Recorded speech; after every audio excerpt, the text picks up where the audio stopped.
Hey, what's going on, everybody? My name is Corey, better known as the Seaman, and I want to welcome you to another edition of the Seaman's Cinema. Sit down. I am in I'm going to call this my Last of Us space. I spend most of my time in this spot on the couch when I am watching The Last of Us. And many of you have asked, would there be another video or two? Or if I would react to something that's come out since the show ended. And the answer to all those things is yes, yes, yes. I'm going to do all of those things, and even one more that I haven't talked about with some of you guys online. But nevertheless, I could not walk away from this show without having at least a few final words, having watched and then edited the show, because as you guys know, I usually pick up on some new things. So let's not waste any time, man. Why don't you pull up a chair, take a seat. We are getting ready to take a watch and dive in spoiler-filled into the 31-minute featurette making of The Last of Us. I thought it was a brilliant piece of Last of Us material to react to kind of wrap up the whole season. First, it'll give me the opportunity to talk about the things that we missed talking about last week, or we didn't dive enough into. And then we're going to react to the behind the scenes. I love behind the scenes content.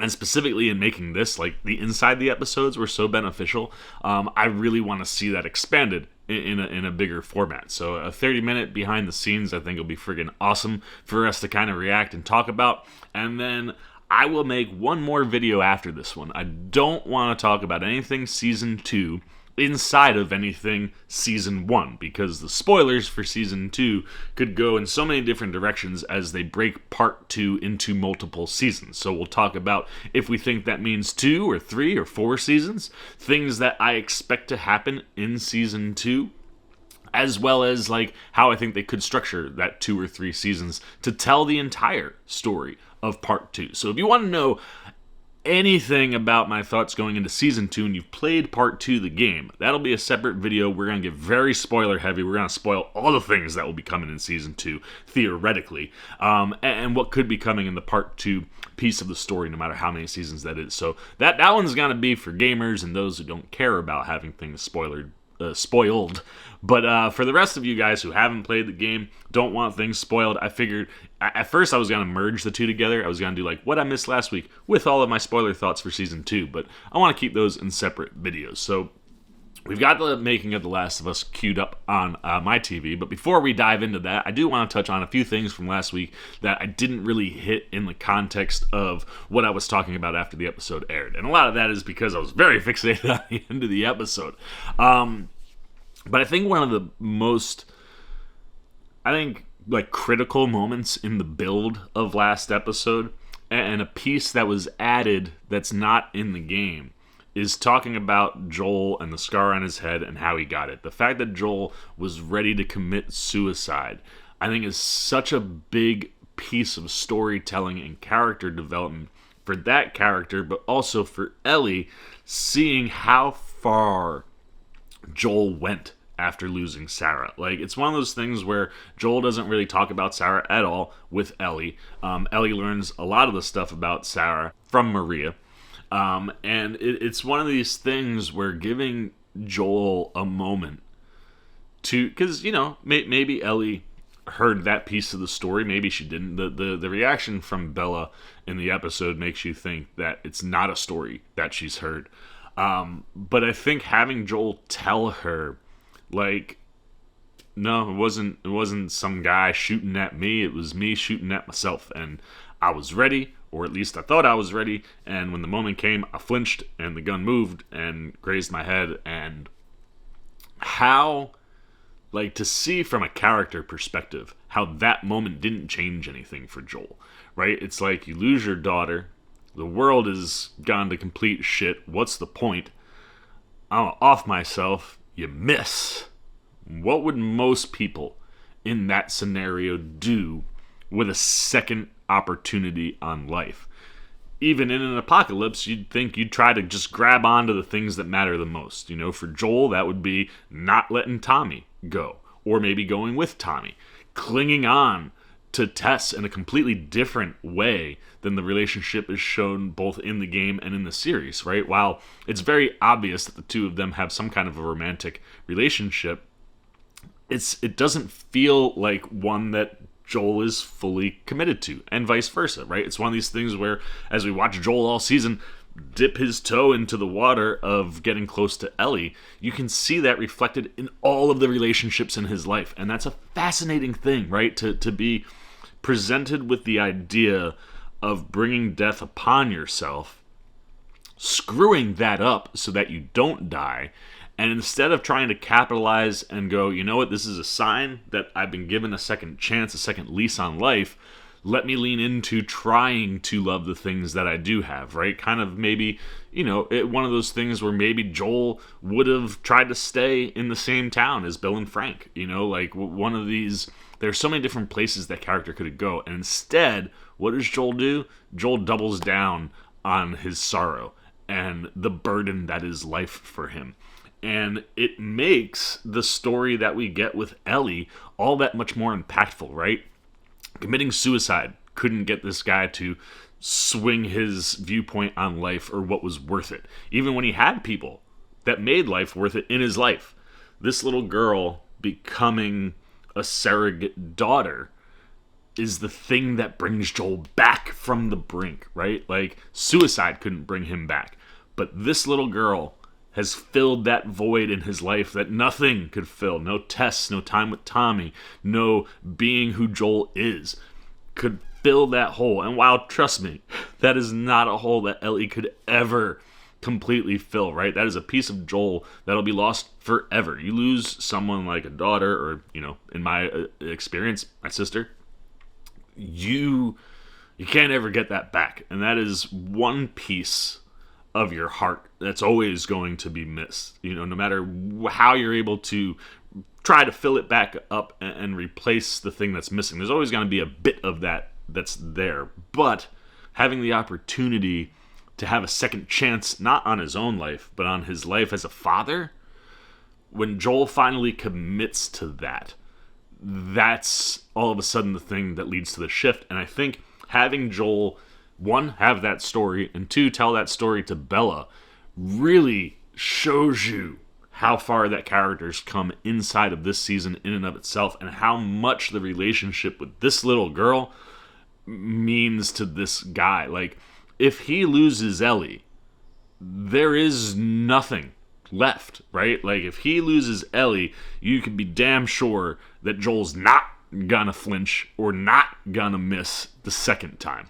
I think if he lets Ellie die in that moment and becomes the cure, even if it saves humanity, all Joel will be able to fixate on is a failed again, and that, I think, adds so much meaning and so much rationalization to Joel's actions that, as a viewer, or even in the game as a player, if you add that layer in, oh man, dude, like, all of a sudden, if you can't understand why he's doing what he's doing at the end of the show, that moment of realization and just how Joel's complete attitude changes, it really highlights how there's no way that this man could ever let that little girl die.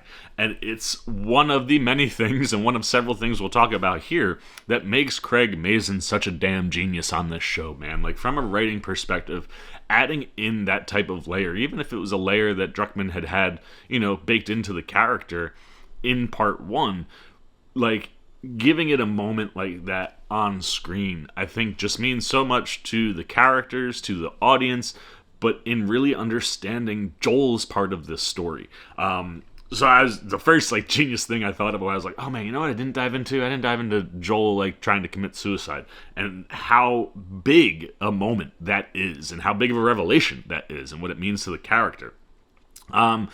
One of the odd things, though, in that stretch that I did think was kind of strange to leave out, and in general in the season, is that you have Ellie mention that she can't swim, which leads to a very funny moment where Joel walks into ankle-deep water and is like, are you serious?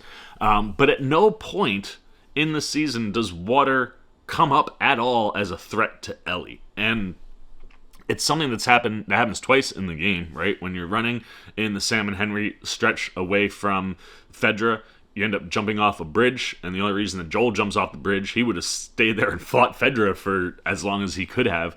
He dives in because he knows Ellie can't swim. He's got to go save this little girl. And then even when he gets to her, crashes into a rock, and Sam and Henry end up saving them. But, you take that out of the game, or out of the show, which, kind of makes sense. But right before you get to the hospital, Joel and Ellie go through a tunnel where there's a bunch of clickers and bloaters. I think there's also the other kind of bloater. I want to say it's a shatter or something like that. I'm not super familiar with all of the subcategories of the zombies, but you run into like 3-4 bloater-sized zombies in this tunnel. It's kind of like it looks like you'd think you'd be going into like but no, it's a tunnel. Yeah, you're in a tunnel. And you kind of move around. It's a stretch of gameplay that's probably 10, 15 minutes long, 20 minutes long, give or take in there. And I'm not saying that you need that, but maybe something leading into the hospital, maybe you have a clicker pop up, maybe not a bloater. And it's one of these things where it's like the stripping of zombies in the show, I think, makes a ton of sense most of the time. Like I said, the finale is something for me that's just a perfectly adapted episode again. But it's one of these where going in, you could have added 10, 15 more minutes, and maybe even just 5 more minutes, where maybe Ellie and Joel get chased by something in that tunnel, and instead of having them do the joke book, which, look, I love the pun book, but, instead of having them do that and then just having a smoke grenade tossed at them, or like a flashbang grenade. Like, you could have had them going through a tunnel. Maybe something chases them. Maybe they hop over something and there is water somewhere. It's one thing where, for me at least, it's odd to mention that Ellie can't swim and then never present us with a scenario where Joel needs to save her.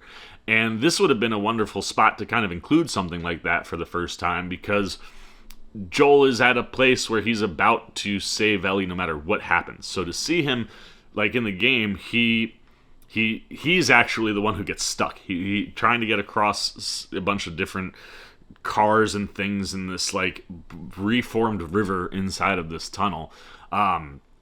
Joel ends up slipping, falling, and ends up inside a bus. Just water pummeling him, and Ellie is the one who's able to help open up the door so he can get out, but then the bus flips, Ellie falls off, and by the time Joel comes out and gets to her, she's been underwater, she's unconscious, pulls her up, starts to try to bring her back, and that's when the Fireflies show up, and they hold him at gunpoint, and they knock him out while he's trying to save Ellie.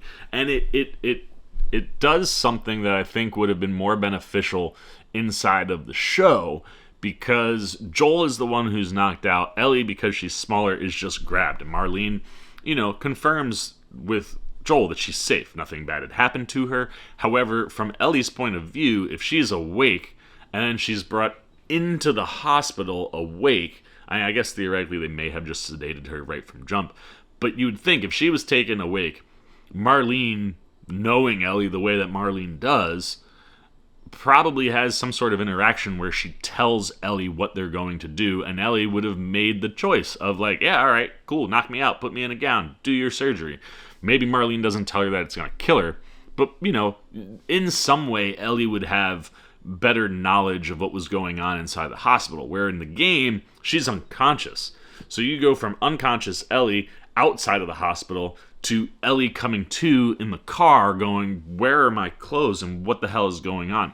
In that scenario, I think Joel's lie works better, because Ellie would have no clue otherwise, right? Like, yeah, we brought you in, we were trying to get you, because of what happened, we got knocked out, reviving you, they put you in like some stuff, we were gonna, and I was talking to Marlene, and they've got all these other kids, and then these hunters show up, or these raiders show up, and barely got out of there alive type bit. Like, Ellie in the game is unconscious the entire hospital episode, and the way that's presented in the show, I think she would have been conscious, or would have been like, somebody would have had to say something to her before she gets stuck, right? And Marlene even says that she's just consistently asking, is Joel okay? Is Joel okay? So she's conscious in the hospital.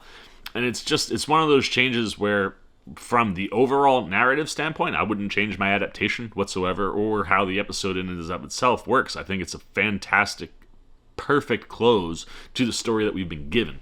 However, excluding Ellie almost drowning is an odd choice when you look at it from the viewpoint of, oh man, like, if Ellie was conscious at all, she'd be way more suspect of what Joel is saying. Whereas if she's unconscious the entire time, even if she's suspect of what Joel's saying, she's kind of got to go with it. And, it's one of those, I'd be fascinated to ask Mazin and Druckmann why they wouldn't have included that as the lead up to the hospital instead of doing what they did. Or if they were going to do what they did, have Ellie be unconscious in some way. That'd be one of the fascinating, interesting things I'd love to ask those guys when it comes to the adaptation stuff. Then there is the possible sighting of a future character. I won't say who the character is, but there is a shot when Joel is kind of clearing out the whole hospital. And I'm not going to lie, when I saw it live and even in editing, I didn't think twice about it. But then I saw a tweet go out. I was like, hey, did we just get a spotting of this character? And it's a blink and you miss moment. But when you're in the hospital, Joel is coming around a corner and there's a guy on a desk that's kind of shooting at him like that, leaning over the desk, and then Joel gets him. In that exchange, you see a character run past Joel and go down the hallway. It's possible that character could be somebody from part 2. It would be odd in some ways if it was, only because the motivations for that character, I think, would be different in the game than what we see presented at the end of the season. However, if it is indeed a nod to a specific character, that's kind of cool. But like I said, for me, I hope that it's not, or it could be a nod to the character, just not the actual character. But it would make me question certain motivations for that character as you move forward. And if it is indeed that person, you'd have to navigate that piece of the storytelling in a slightly different way to make it work, I think, with what's coming. However, I won't say who the character is, but if you've seen it on Twitter, if you watch that stretch and you notice that character, just kind of bank that in the back of your brain. That's something that we'll talk about in the next video, and something that if you don't want to know any spoilers going into Season 2, that possibly will get addressed either in Season 2 or Season 3, or maybe never at all because it's not who people think it is. However, there was one reveal, or one character cameo, that is in fact confirmed. Neil Druckmann tweeted it out, that I thought was such a cool one to include. Voice actor Laura Bailey. She's been voice acting for a very long time in many different places. But she actually was cast in part 1 to play several different characters. And one of the characters that she voices in the game is one of the 2 nurses in the hospital sequence. She also, I believe, voices a news anchor during the chaos of everything. But that actor ends up getting cast for part 2 as one of the big main characters, one of the new characters that's introduced. And I'm sure you guys have probably heard this name if you haven't played the game, but there's a character named Abby, and Laura Bailey voices that character, and is a character and is an actor that Druckmann wasn't originally going to cast, and his reasoning was that she was in everything, so he didn't want to cast her yet when she auditioned. Her take on Abby as a character was so drastically different than everybody else's. She kind of brought a softer approach to the character, and for me, it's one of the things that, the way that you're able to humanize different characters in the course of the season that we've seen. It's something that does humanize an otherwise fairly aggressive character in part 2, where that softerness that Bailey plays with her and how she plays with it really does elevate that character. And when you hear Druckmann say, yeah, I wasn't going to cast her because she's in everything, but then I got that in the audition, it was a no-brainer to cast her. So from that perspective, considering that the character that she brought to life in the biggest ways will certainly be someone we see in some way, I'd have to imagine, come Season 2. But at some point in this next stretch of storytelling, that character will come around, so nice nod there. But the fact that she was a nurse, voiced one of the nurses in the game, for Druckmann to cast her last minute in the show, I think him and Mazin were down to just 2, they basically just had to cast the nurses. And when he called up Laura Bailey, she was like, even better. Just throw a mask on me, throw me in a room. That's really cool. So the fact that she ends up being a character that she was in part 1 inside of the show was really cool. And like I said, it's a nice nod as that's someone whose voice is very, very iconic in part 2. And that's one of those things. I love how Druckmann has just been able to bring in so much of his Last of Us family into the show. But I thought that was really, really cool. And then the last thing, really, for me is the utilization of the genius of Gustavo. I'm going to say this wrong. The genius of Gustavo Satolala. I definitely butchered your last name. But Gustavo, who obviously scores the entire game, is the person who's brought in to compose here. And it's a small tweak, but it's one that really, really hits, specifically when you listen to Mazin and Druckmann when they talk about it. But it's one of these things where when Joel is mowing down all the fireflies in the hospital, that piece of music that you're hearing that Gustavo is scoring is actually a piece of music that happens after everything in the hospital. Once Joel kills the doctor and takes Ellie, that score kicks in, and it's a very melodic but melancholy kind of vibe, because you're in this scenario where Joel has decided not to save the world and just to save this little girl.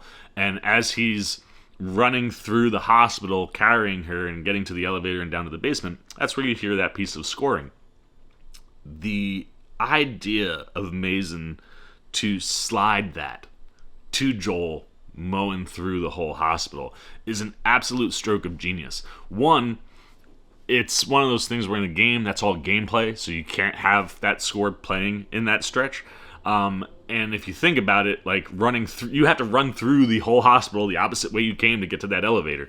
So kind of in moving through the hospital, that score is utilized in the game. What's the best way to do that on the show? Oh, how about when Joel moves through the hospital? It's one of those things where, like I said, we've not avoided, but we've maneuvered in different directions around certain gameplay stretches, because gameplay is gameplay. It's not necessarily storytelling. But to include that gameplay stretch where, like, yeah, we need to see Joel kill all these people because that is so important to the decision-making and the things that he's doing, that's our stretch. We're not going to see Joel run out of the hospital, right? He's just going to get to the elevator, and then it's, you're going to be at the bottom, and he's going to be out of the hospital. So utilize it as he's moving through the hospital towards Ellie. Genius. And Gustavo using a lot more bass and bringing the tone of that scoring down a little bit really does put a real melancholy kind of vibe on the whole scenario, and it is one that is just as effective as it is in the game. But given the time that it is, it's right when Joel makes the decision that it starts, and it kind of kicks in this horrific beauty of Joel mowing down this whole hospital while this, like, almost like mourning the world kind of score plays over top, because literally Joel is deciding to not save mankind. And it's a decision that I think as a player and as a viewer who really, really bonds with Joel and Ellie and that relationship, yeah, you riding with Joel, man. Like I said, I'm really interested to get home later on today to talk to my parents to see where they land on that idea, right? Like my parents are very good Christian people. I think my mom would probably skew towards me, but I feel like my dad will be the one that I'm interested to talk to, because pre my sister's death, I think he would probably save the world. Post my sister's death, I'll be really interested to see if he would be able to make that decision. Like, as good a man as my dad is, I think living through what we lived through makes it an even easier decision to just be like, you know what, screw humanity. Humanity sucks. I'm going to save the only person that I care about, a person that I love, a person whose life can mean more alive to me and to her than her being dead and just saving the whole world. And it's, it's one of those things where it's one of the most fascinating conversations about the game itself. But inside of the context of what we're seeing, like utilizing that score in that place, it just enhances that sequence so much, because you're feeling that mourning vibe as you're getting to Ellie. Like there's still a chance that Joel could bail and go, you know what, we gotta save mankind. And then I think it just amplifies the stroke where he shoots the doctor. No more, and he takes Ellie. And it's the little things like that have made Craig Mazin and what he's done with this show just so bloody genius all the time. And it's one of these where I think I have a whole different layer of respect for Craig Mazin when you look at, like, I was reading an article where Druckmann said, it's one of these things where Craig could have easily diverted from the story or come up with different things and been like, hey, I think we should do this. And he could pitch it to Neil, and Neil could say yes or no. But instead, every time Craig had one of those ideas, they worked all the way through it, right? All right, if we're going to change this or we're going to tweak this, how does it impact the game story? How does it impact the show story? How does it kind of make things down the road change? And if they got down that rabbit hole and got to a spot where it's like, yeah, no, that's too big of a diversion, you work all the way back and then start again. And that relationship, I think, is the genius of the show, where it allows Mazin a really safe, comfortable space to mix things up, change certain things, tweak ideas or concepts or placements of things from the game inside of the context of the show. And then you have Neil there to be like, yeah, okay, no, I think that works. It elevates this, doesn't detract from these places, and doesn't impact the story that we need to make any changes down the road. Cool, let's keep going. And that symbiotic relationship is why this show is so successful. It's why I think the show will continue to be successful, even if it diverts more from the game to expand the storytelling that we're going to get come season 2 and beyond. And that's the thing I think that makes any video game fan or fan of the show super excited as we move forward, because we know this series is in good hands. And look, when you're adapting things, I think it's so important to have the creator and the writer involved. Look at Game of Thrones. Those early seasons, when those boys had source material to go off of, and they had Martin around more often to ask questions, and yeah, let's do this, the series worked really, really well. Even when you get to season 5, where you're starting to, by the end of season 1, you're starting to see some diversions from the story, but everything's working and is still together, because you could tell that Martin was still actively involved in what they were doing and what they were talking about. And then you get to those last couple seasons and you look at it and you go, very obviously that Martin was not involved in those discussions, probably wasn't on set, they sped through those things, and you end up with that mess. But I think when you're adapting, if you can keep the creator close, you can be more successful, because the fans of the original content can sit there and go, you know what?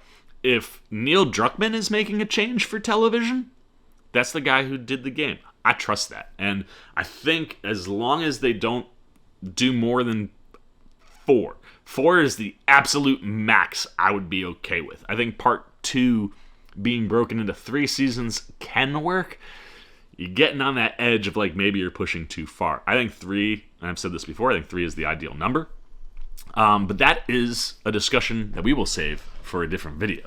Now that I've talked about everything I want to talk about from last week's finale episode, it's time to take a look at the making of The Last of Us. So let's not waste any more time, man. I'm going to get over into my comfy spot, get the behind the scenes, the making of The Last of Us up for you guys. I've got my headphones in. We'll make sure the volume is up on the TV. All right, man. Let's not waste any time. Let's dive in one last time for season 1 of The Last of Us and take a look at our 30-minute making of The Last of Us special. And I imagine that we'll still get an HBO commercial. No, we're getting right into the... Ooh. One of the things that we talked about for a while, how do you start this show? That is a great question, Neil Druckmann. How do you start the show? An enormous undertaking for everyone. I wouldn't want to deliver CG pew pew. Deliver reality. No CG. I tell you, that's why if the clickers and things were CGI effects, don't think it works as well. Going like this. Yeah, so that was hard. I love Pedro. So But that's why I love Pedro. The amount of detail is incredible. the color schemes, the texture. God, dude, just look at it. Oh, it's so pretty for something that's so ugly. Oh, the tendrils. That was a brilliant ad also this season. The Last of Us world. Oh, Sarah. In Canada, we're not doing anything small. That was quite the endeavor. Dude, man, such a huge... oh, God. It had to be so cool to work on this show, man. Like, Naughty Dog. When the game came out, there were so many people saying this needs to be made into a live action. I was in conflict with it at first because I was Alright. we've done it. We've shot Yep, it, there's no we've reason filmed it, we've to edited do it. live action, but It said, at the end of the day, there are people out there that will Never- pick up the controller yep. and they will never experience Yep. the story. And I think our story is special enough to bring it to them. I mean, it's one of the greatest stories, in my opinion, ever written. So, yeah. Getting it to a bigger audience, When I did, I was like, so happy. So happy. want that. Oh, I love Merle. Mommy want that. Yeah, I mean, it's so important to have Neil. These characters are iconic in a cinematic way already. Mm-hmm. It's like we need to find someone that can Pedro. in a really interesting way, so it doesn't feel like they're just duplicating this other. And medium. I tell you, they definitely accomplished that. Like, Pedro and Bella really understood the characters and made them their own. I didn't even get the S and T. I love this story. I've heard this story. Job. It's based on a video Game. game. It's cool. You better do it, Uncle Pedro! I was like, okay, I definitely have to do it. Thank God for his nephews. So that I wouldn't try and like copy Ashley Johnson's version of Ellie, which is like incredible. But I just watched some of the gameplay though, secretly on my. It's crazy that how in sync those two are. I'd seen her in Game of Thrones. Mm-hmm. And seeing her in person, and even just seeing her on set and doing She is Ellie. has the essence of Ellie Yep. already in her. Yeah, that's the thing that Mason, Druckmann, John, everyone said. Like, her Ellie-ness level is so spot on. With these scripts was to be able to explore and nourish things that are very much a part of the experience of the game. One of those things is the internal life of these characters. Yep. And to really get into the flesh of what's happening inside of them. You want to know what the biggest surprise of adapting The Last of Us is? It's that Neil Druckmann, he was so generous and flexible Yep. That's. how to represent The Last of Us in a different format to Yep. a whole new audience. I'm telling you, man, that relationship between those two guys, man, is why this show works. And why this show just doesn't just work, why this show is so freaking special. The show presents to people is based absolutely in reality. Yep. That fungus is real. Yes, it is. Those things to insects. Yes, it does. If it were to be able to infect humans, it would go like that. Yep. It's terrifying. It really is. Reality of the science here. And that's, I tell you, the early episodes, you do feel that. Is it attaches to the brainstem of an ant, takes motor control of the ant's body, and then attacks the rest of the ant colony. Yep. Disease and devouring the other ants. It's wild. It is wild. And it works so well. Anywhere you see grass, there's fungus right underneath. Mm-hmm. That's one of my favorite shots in the show, man. As the sun moves across, they roll. We love the idea of biting. We thought that that was primal, and Need that. But that virus kiss. these threads that make up fungus, and those threads, if they get into an insect, for instance, that's what starts to worm its way towards the insect's brain. Yup. That's gross.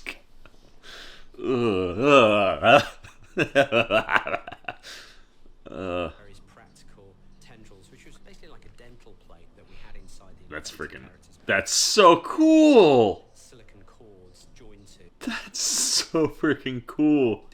Practically, it looked great. I think the It did. idea of it was going to be the resettability on the day. Yeah. That really is a gorgeous look. Where you started veering into zombie territory. Yeah.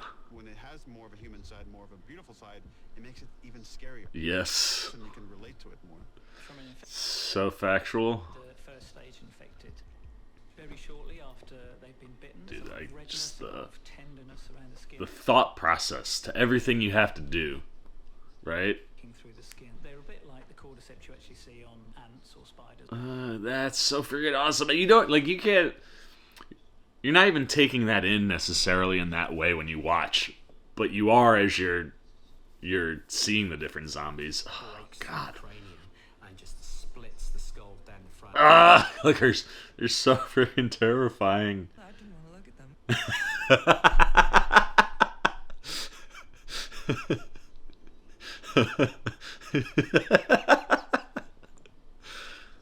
Oh, it's freaking fantastic. Yeah, dude. Finding fans that know how they move really brought a level of authenticity. Audition tape. I think the clicker performances can be quite challenging just because they're very specific. Yep. It really is specific, their movements, how they function. Those are the type of things that is quite difficult to reproduce Yep. digitally. Yeah, right? That's a fascinating thing to say, considering it comes from a video game where it is digital. But the practicality, the way you can put your hands on it, it's like rubbery, even though it looks very hard. And occasionally you'd have a piece which looked really, really great, but the mushrooms are around the wrong way, so it's just like, just move that over a little bit. God, the thought and the detail that goes into this stuff. Sound of the clickers, we worked so hard to make sure they sounded just like the game. We just practice a few so we can make sure. Oh god, it's so good. Originator of the sound itself, and she did these amazing like throat sounds, which were like, that's it. Yeah. And they were like, now we got to find someone who can do it too, like a guy. Mr. and Mrs. Clicker. Adam and Eve of clicking. I think it's that first little bit. Ugh, that's so cool to see. I love this. I just want the real thing. Let's do some clicking.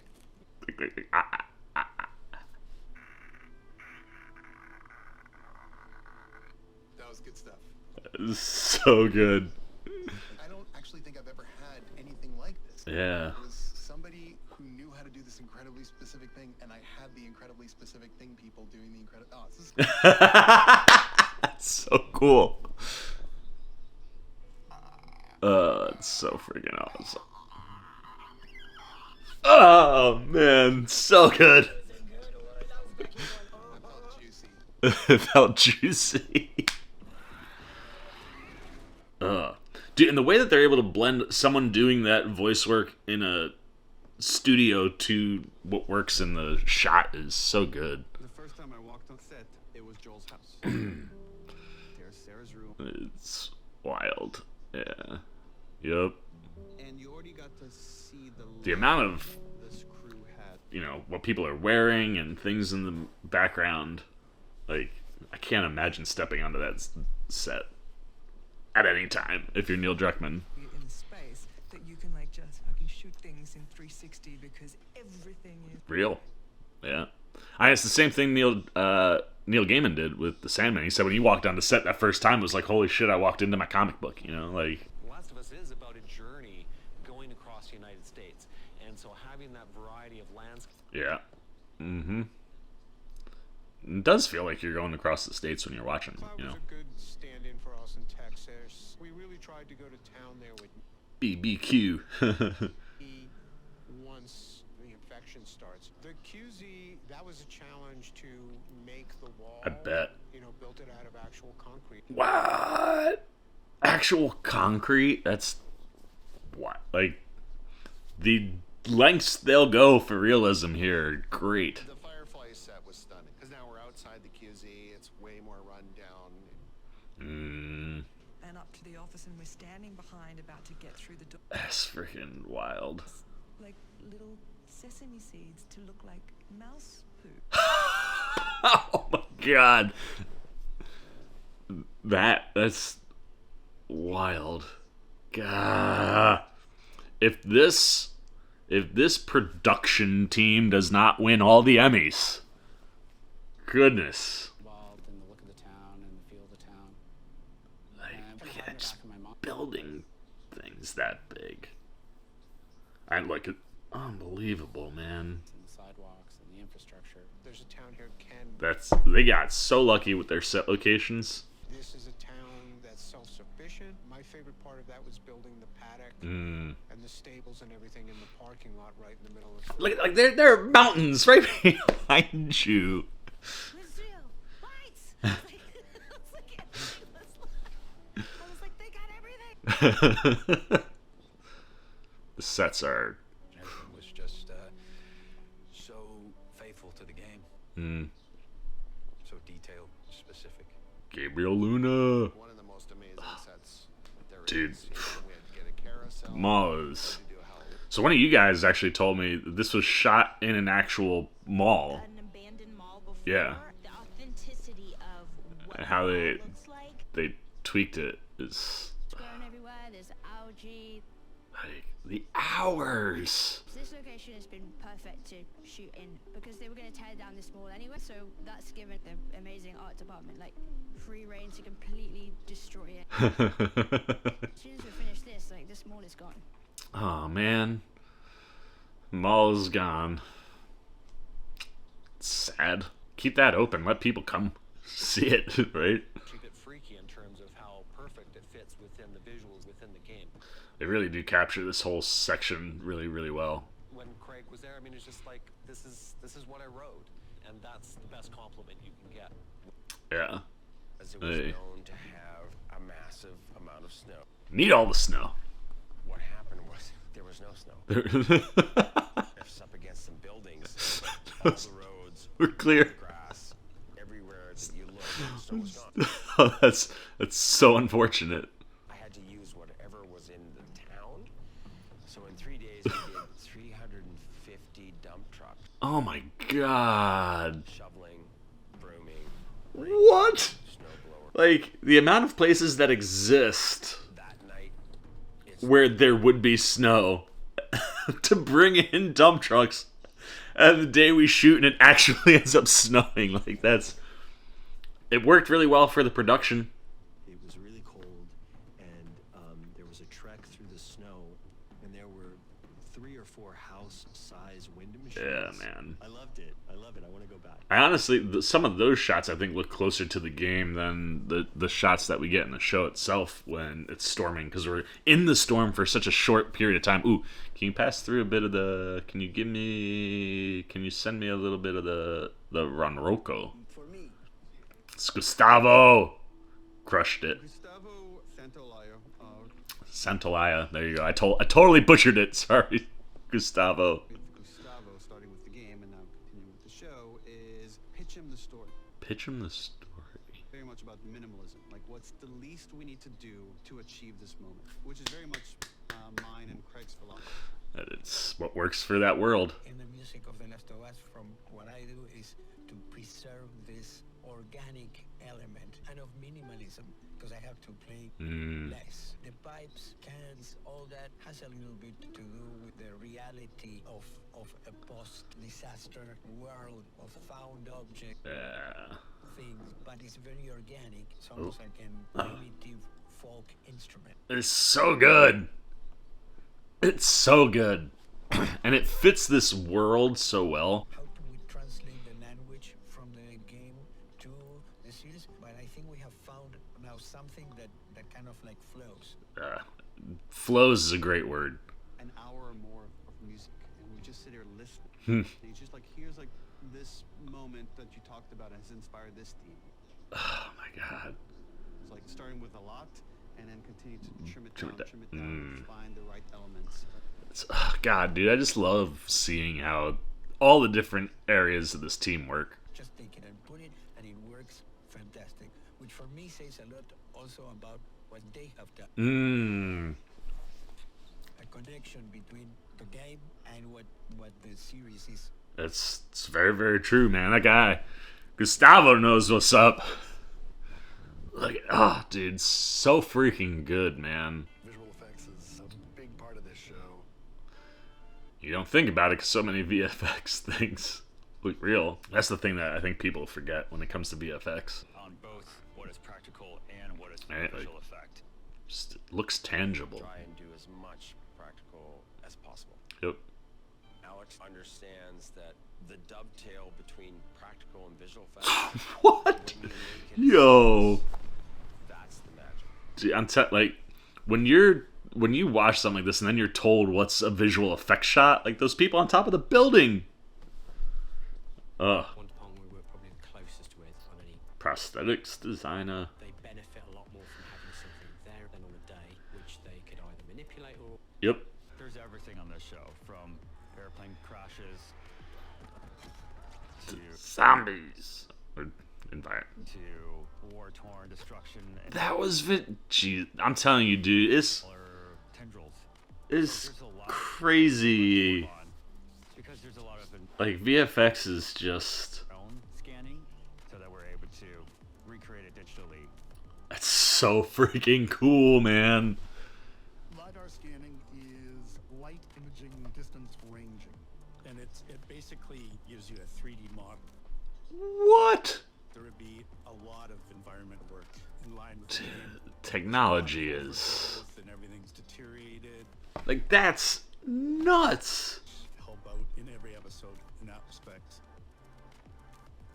It's just it is crazy what goes into visual effects and how often visual effects you don't even notice. You know, that's when VFX is really good. It's a circle of cameras and Oh, I've seen this before. We scan every character that's on a show in case we need to build a digital version of them.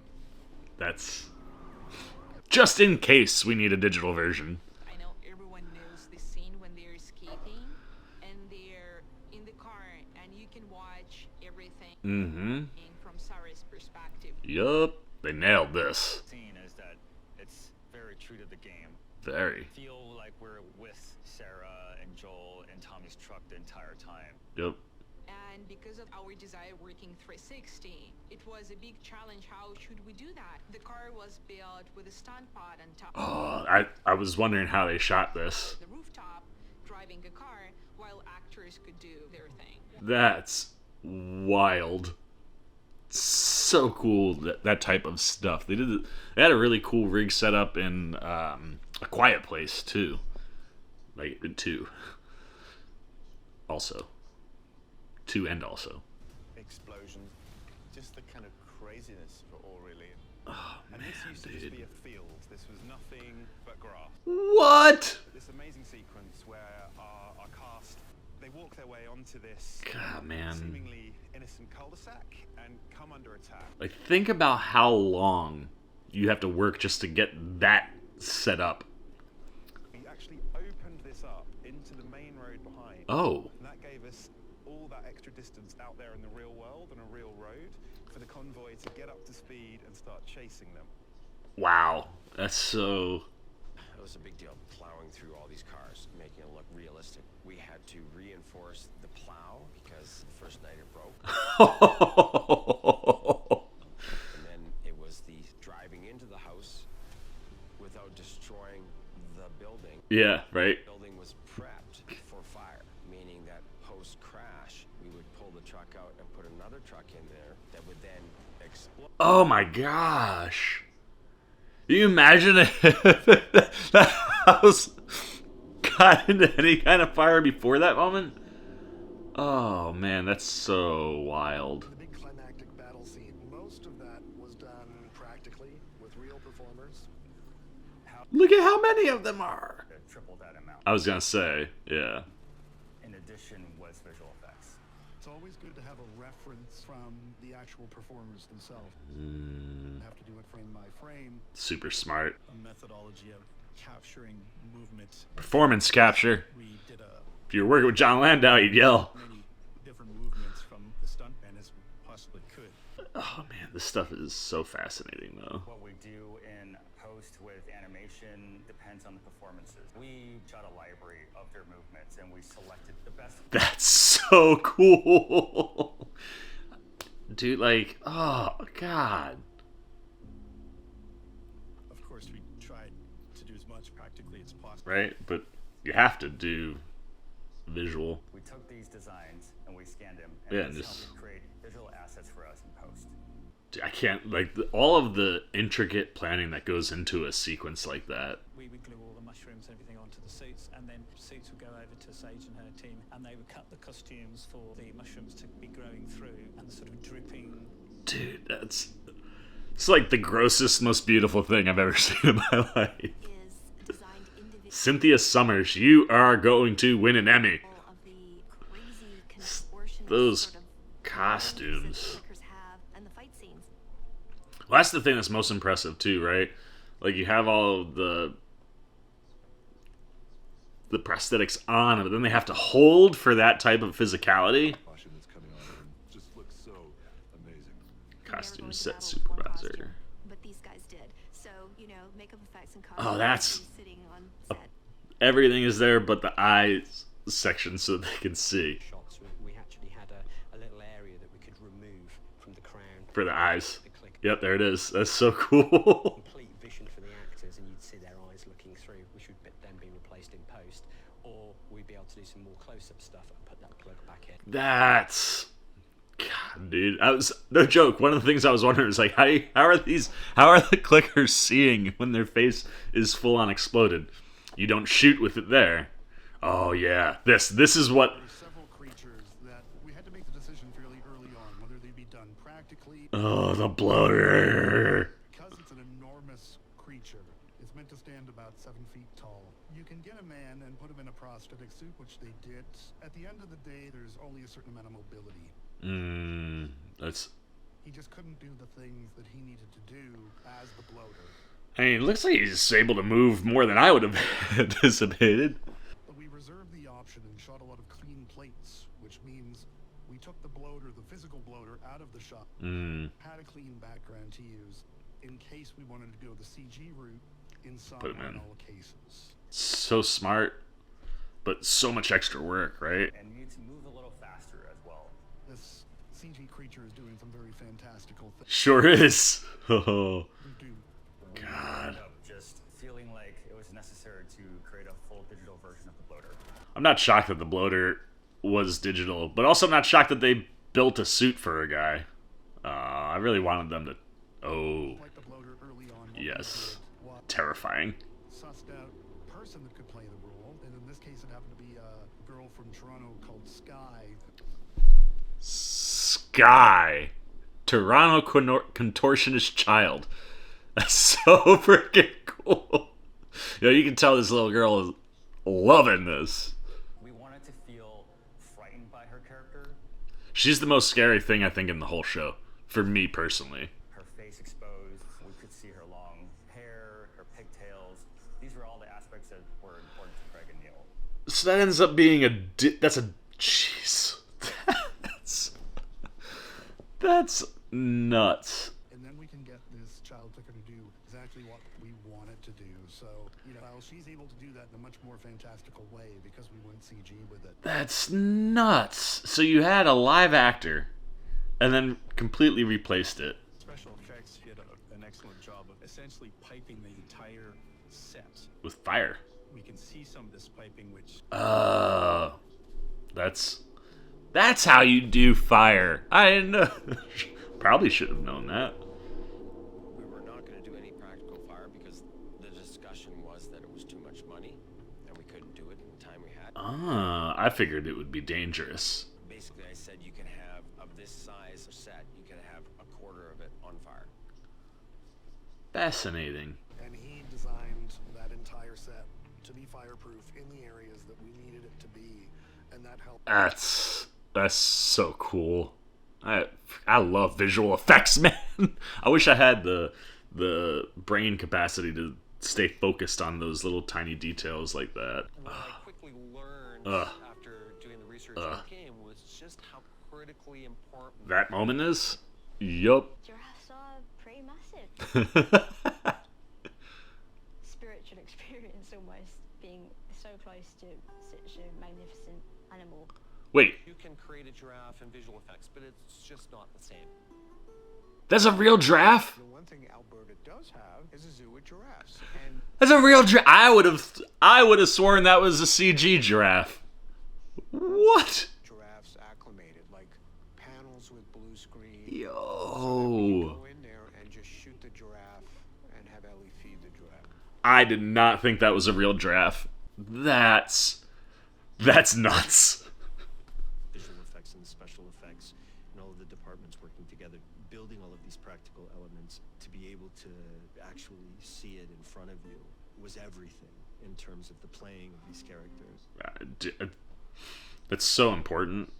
I really do think the practical effects are what make the show soar, but the visual effects are what make it look the most like the game. And I can't wait for everybody at Naughty Dog that works so hard. Right? To see it. The first time to see this version that does all their work justice. There's something really Factual. I love Neil Druckmann so much. We understand each other. We have a shared language. Yep. Arts are so important because it holds a mirror to our social condition. Have better understanding for someone who doesn't look or act like us, who might come from a different culture, that we'll be able to jump over some of these skyscraper high hurdles that we have in the things that divide us.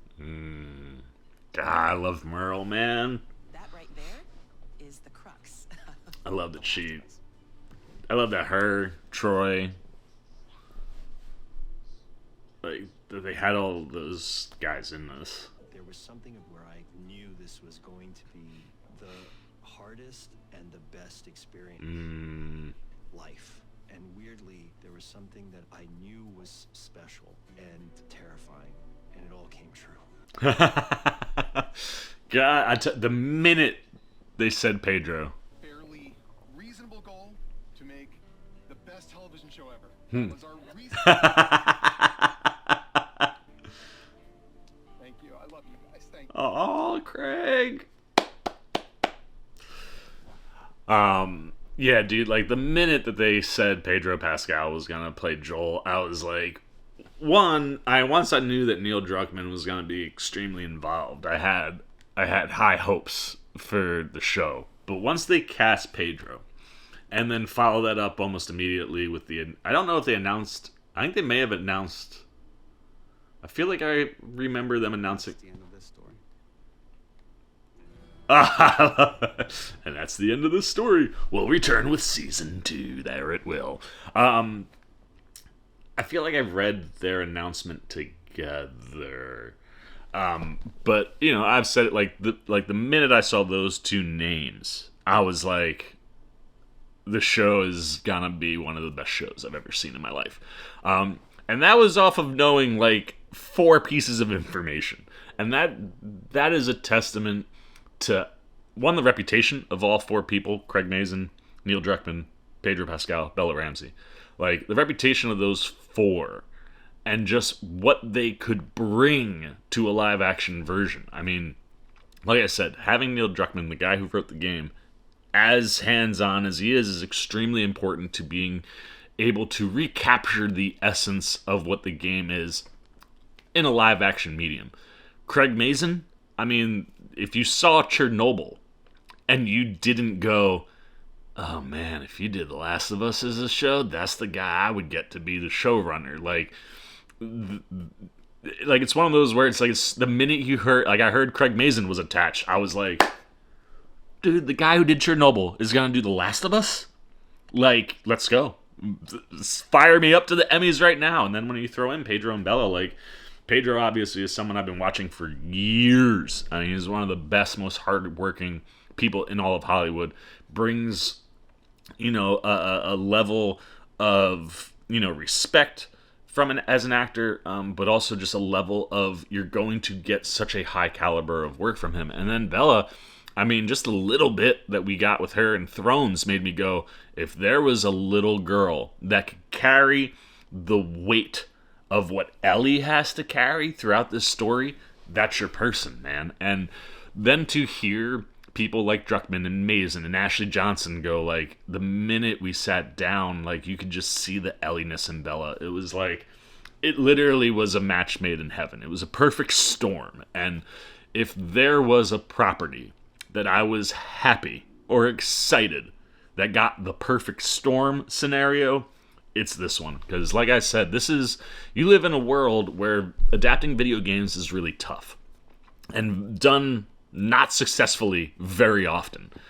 And this is, for me, at this point, I'm more in like, is it part 1 or part 2? Like, more on the right. But like, as far as a written game or a franchise or a story, right? You just take what part 1 and part 2 give you as a story. I don't think there's ever been anything written better in the video game world. Some of you other gamers might have options. By all means, throw them at me.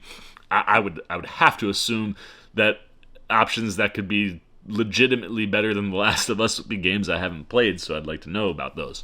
But yeah, I mean, when it comes to story and narrative, it's such an epic game because it takes an idea that we're all very familiar with in the gaming community and something that we've played many times, right? Zombies. Fire me up, man. I love a good zombie game. And so many of those zombie games, well, they'll have a story. You know, the Resident Evil games all have, you know, great stories. It really is bolstering up the horror of the zombies. And a lot of the gameplay will be heavy with zombies. And that is really what it's about. But it's one of these things where it's like people who were coming in and people who were complaining early in the show, like, man, where are my zombies? This is supposed to be a zombie show. No, it's not a zombie game. It's not a zombie show.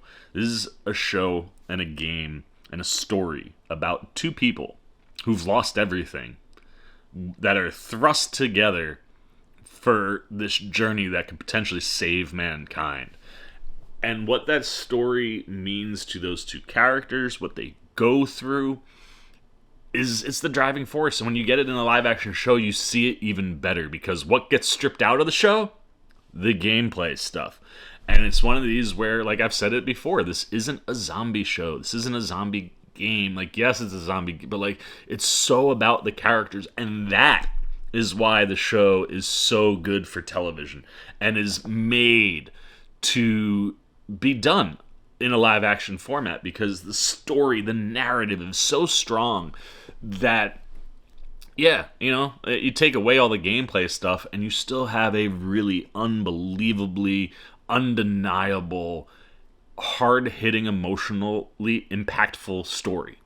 And that's what makes The Last of Us so great. And when you look at what that story does, specifically from how you can look at love to how you look at fear, I mean, I think the two most prominent things that are present in every episode is some viewpoint of love and some viewpoint of fear, and how they counter and how they balance each other, right? Like, you watch early on, and it's just that first episode, it's the love that a father has for his daughter, and what happens when that's ripped away, and the fear is not necessarily, oh shit, zombies. The fear that exists for Joel. You know, maybe Sarah is in the, oh shit, zombies because she's a little girl, but for Joel, it's, oh shit, zombies. I have to protect this girl, this little girl, my daughter. And then the fact that you get through all of the mayhem and you get to a place where you see somebody who should be able to help you, and that person's orders are, we don't know what's going on, just put him down. And then your daughter dies because of another human. I mean, the layers and the levels of that type of fear, right? Like, and that's, again, it's one of those things where so much, and, you know, you heard Druckmann and Mason talk about, like, so much of these stories are how you utilize bits and pieces of them to reflect. Or maybe it was Merle that said that, right? Like, it's very much a mirror reflection of society built into this fictional story. And look, I mean, that's storytelling in general, but the thing that the game does so well, and that this story does, is like I said, when you're dealing with those, I mean, you get to a place where it's like all chaos is breaking out around you. Where do you go to feel safe or find someone who's trusted? Oh man, someone who's got like a police badge or some sort of law enforcement look to them, where it's like, oh my gosh, there are crazy things back here happening. You're a trained professional with a gun. Help me. And you don't expect that person to then turn on you. And I mean, just like, I mean, whether you're looking at something like that compared to what happens with police and typically people of a non-white complexion, you know, you and that's, you know, and that's another spot where, like, even just tweaking Ellie, or not Ellie, but tweaking like Sarah and Joel and Tommy, you know, and giving them, you know, a different ethnicity and background.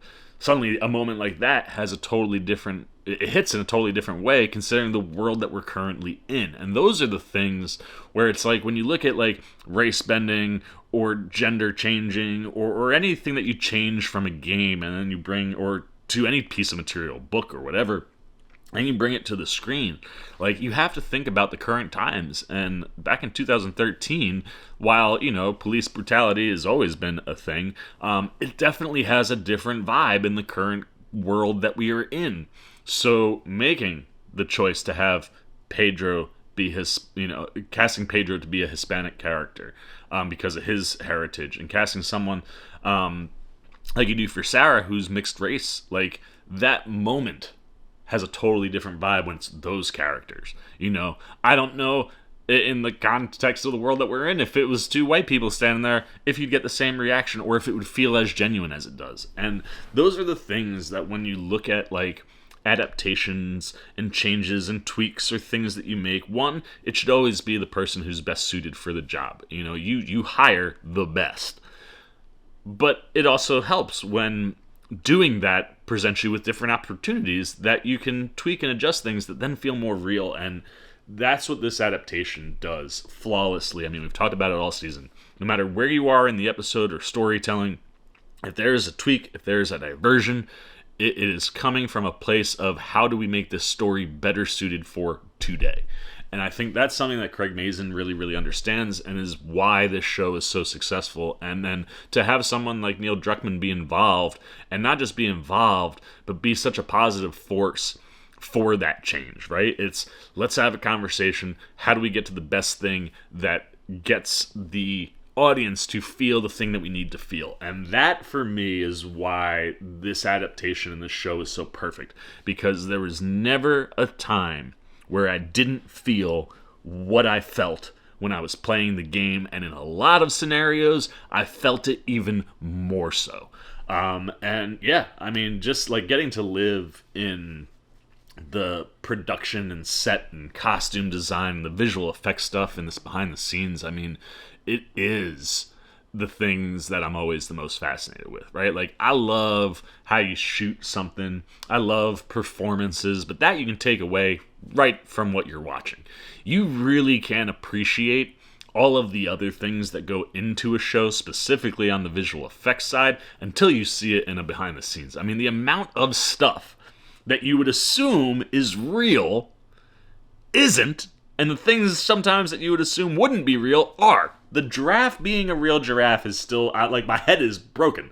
Because I would have never in a million years assumed that the giraffe was the real thing in that scenario, right? Like, yeah, the background, what you're seeing out from that hole, I'd expect that to be a blue screen. But the amount of blue screen and all the stuff around, like, it's literally Joel, Ellie, giraffe, real. Everything else, that's the thing that's so cool about going into the behind-the-scenes stuff and just seeing the lengths and all the things that have to get done for something to look as good as it does. I mean, even just from a lighting standpoint, like, it's that's why visual effects are so fascinating. Like I said, I wish I had the capacity to be that tedious to work in that realm, because I think it's gotta be one of the most satisfying payoffs to work that hard on something and have people go like, man, I can't even find the CGI in the show. Like, it's fascinating to watch how so much visual effects, you know, like graphic CGI stuff, is background. You know, that is, for me, the thing that I think is I've always found the most interesting with visual effects, is that when you're doing CGI stuff, so often you'll watch something and just be like, no, man, there's no CGI in that shot. And there's a ton of CGI in the shot. You know, just the amount of times you see them wipe a screen, you know, in that whole making of, where it's like, you're seeing what's there, and most of what we're seeing on screen is there. But there's several other things. And to be able to create stuff that people aren't even going to notice, it's such a magic trick. And like they said in the making of, the combination, I've always said this, the best visual effects are the ones that blend practical and CGI together. That's how you end up with the most real looking spots and shots and scenarios, because it is so incredibly challenging and rewarding to be able to create a clicker in real life. And having that option as a filmmaker, as an editor, or as someone who's in charge of the visual effects, whether it's practical or digital, like, having all of those options are so important to making it look and feel like everything there is real. I mean, when you have a massive shot of like 100-something zombies and 25 to 30 of them are real, it's easy to blend in the rest. And then when you just take in like the fact that you're doing full body scans and the drone coverage to map out digitally the actual things that you built physically, it's so cool to see how all that stuff gets done and how that really makes it feel real. Like, you watch this show and you just strip out all of the visual effects. Yes, most of it is tangible. Most of it is built. Most of it is right there. Like, I loved in this watching how many of the actors were just like, from a 360-degree perspective, like everything you're in is just real. And with sound stages or how you shoot on site for different things, like obviously there's a different vibe, and they brought a reality to this that like really worked for the actors, and that makes your actors act better, and it makes your directors direct better. But if you took all of those digital visual effects out and you watch the show, even though there's so much practical there, it wouldn't feel quite right. It wouldn't quite hit the way it does, and that's the real magic trick, and that's the stuff that I love watching. But like I said, whether it's visual effects, production design, costume design, those people should be winning all the awards when we get to the Emmys this year. And goodness me, I think people might riot if Pedro and Bella don't take home Emmy gold. This show is just everything that I could have ever hoped for is here, and it's done at a level that I don't think I could have ever imagined. Like this and The Sandman, two of the single greatest adaptations of television I've ever seen, and both of them come in the last 365 days, and both of them have season 2s coming, and both of them still have material to adapt, and I can't wait to see what season 2 brings for both of these series. I have a pretty good idea on where both will go, but I'm so excited to see how we get, like, to have two of my favorite all-time stories ever being adapted by the original creators and working with people in the TV world that get it, that are fans, to bring something that's so accurate and so wonderful, but, you know, has tweaks and changes that just only elevate, right? Like, both series, the changes that are made elevate the material. And as long as Neil Druckmann is involved over here, as long as Neil Gaiman is involved over in The Sandman, and as long as the goal and desire of the people who are making the TV show, your showrunners, people like Craig Mazin, that desire is to anything that we change enhances, it's always going to be a win. So you guys know, man, this was such a magical run of television and storytelling for me. I mean, to have my parents, who finally just finished this week, say to my mom texted me and she was like, "We finished The Last of Us. Oh my God, that was so good. Like, thank you." That means so much to me, man, because as a video game player, like, I'm not a Call of Duty kid. I'm not a kid like, hey, give me a gun, I want to go play online and shoot other people. Nah. Give me a story. I am a story-driven video gamer, and this is one of the greatest stories ever told. This is the type of stuff in the video game world I want brought over to live action and to reality, you know, and just seeing it done and then seeing how it's made is one of the most satisfying runs of television I've ever had, and I cannot wait for season 2. So much so that you guys will find out my thoughts on where I think season 2 will go and what it'll cover from part 2 in a separate video. But for now, we've watched the making of The Last of Us, we've finished the season, we've talked about everything there is to talk about season 1 of The Last of Us, so I now turn it over to you guys. What do you got, man? Your final thoughts, things you have questions on, things that you noticed in the making of that kind of caught you off guard. Like, did you think it was a real giraffe? Anything that you guys got, man, on for me, one of the greatest seasons of television I've ever experienced. Good, bad, indifferent on The Last of Us. And specifically here, the making of The Last of Us. Put it down below in the comments section. I look forward to talking to you guys down there. As always, if you enjoyed this video, please give me a thumbs up. And if you're new, you want to come hang out with the C-Man anytime we're talking movies, TV, trailer, reactions, you want to be here to see what my predictions for Season 2 are and what is coming from the Part 2 story. There are going to be some heavy spoilers in there, so if you haven't played it or watched it, like the gameplay stuff, I would suggest avoiding that video. But if you want to be here when it drops, so you know when it's out, and you might want to dive right in, or maybe wait a little bit, put it on your to-do list, and you haven't, you want to show a little love and support to the old C-Man, well, you can do all those things simply by jumping over there, joining C-Maniac Nation by hitting that subscribe button, hit that little bell if you want those alerts, and until next time, for the C-Man's Cinema Sit Down, thank you so much for riding with me on Season 1 of The Last of Us. We'll be talking Season 2 shortly, but until then, man, for the C-Man Cinema Sit Down, I've been the C-Man. I'm signing off! Peace! Oh, you guys are still here. You snuck up on me. You must be looking for more of this guy. Well, I got 2 video options for you, man. Right up here and right over here. And if you want all those C-Man goodies, well, hey, come join the squad right on over there, and I'll catch you on the next one.